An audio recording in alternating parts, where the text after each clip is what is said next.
Good morning, Chief Nation. Today is Friday, January 31st, 2025, and we are back with your Chief News. Today for lunch, we have pasta with meat sauce, cherry tomatoes, salad, and everybody's favorite food, the cheese stick, and then banana, and everyone's favorite beverage, milk. Today in the multi-purpose room at 3 to 5 is drama play tryouts for The Rise of Robin Hood.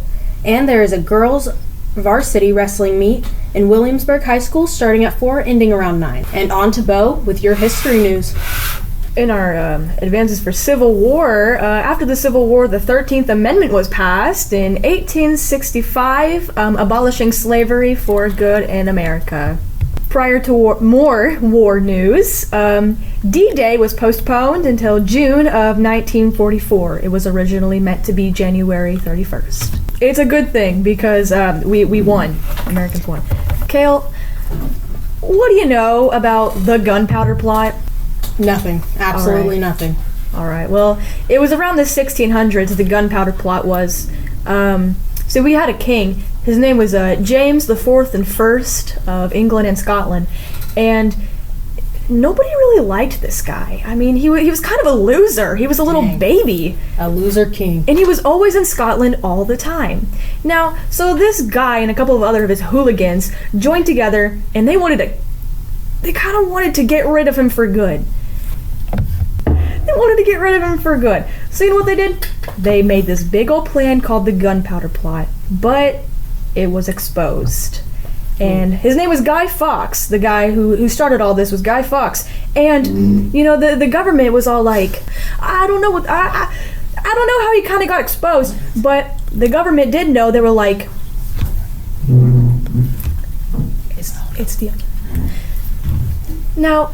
I don't know exactly how this guy was exposed, but the government did know we got to do away with Mr. Fox.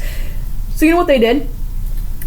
Well, first, they took all of his little goons and they put him on a stretcher. Now, that thing, it stretches you, like all your joints, like you're like spread eagle on this thing, and they break all your bones, you know, to get information out of you.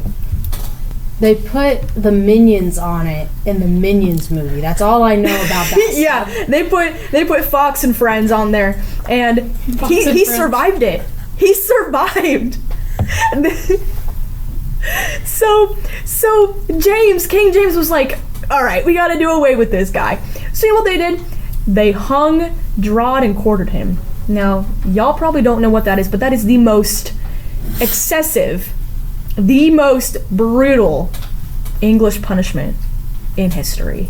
I won't go into detail because this is a PG-13. They should have just threw rocks at him. I think that would have worked. But so after being tortured for hours on end, this guy gets brought up to the place where he's supposed to be hung, and he climbs up this ladder, and he's so exhausted from the stretching, he falls and breaks his neck, and that's the end of Guy Fawkes. After he was meant to be hung, he broke his neck. At least he went on his own terms. That's kind of like So I think that's better in a way. Anyway, did we mention it's going to be National Fun Day at work? Dude, yeah. So epic. Have some fun. Get a little silly with it. Go to your job. Don't get fired, but get a little silly. Have Teachers, get thrilled. Get silly. Get fun. Isn't it also National Wig Day? It's National Big Wig Day. Big Wig Day. You know what's fun? A big wig. A big wig. Teachers. So if you got a job, teachers looking at you, put on a big wig and have a little fun. It's also Hot Chocolate Day. There's a lot of national days today. You know what that means. Silly teachers got to come in big wigs and carry in hot cocoa. For all the students to enjoy, especially me. Point blank period. Yep. Well, that's everything. Yeah, I think we're good. Yes, that's it, Cal. Tale as old as time. If you're a chief, you're a champion!